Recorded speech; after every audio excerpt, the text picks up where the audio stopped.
Sunday poa sana kutoka Xgamer Technologies. Another day, another build. Today we are working with Asus motherboard, Core i7 11 gen processor, RGB CPU cooler, 4GB graphic card, casing MSI 110R, and inakuja na hizo fans 4. Fans zenyewe unaweza control the colors with this button up here. You just press it na ina change.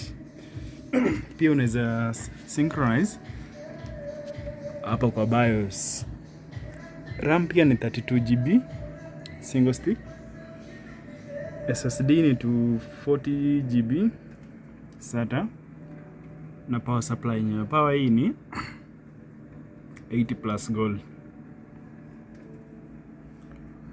Unaweza visit our shop Veteran House Shop 501 for more, and also kucheki pia quotation zetu na vitu zenye tuko nazo kali.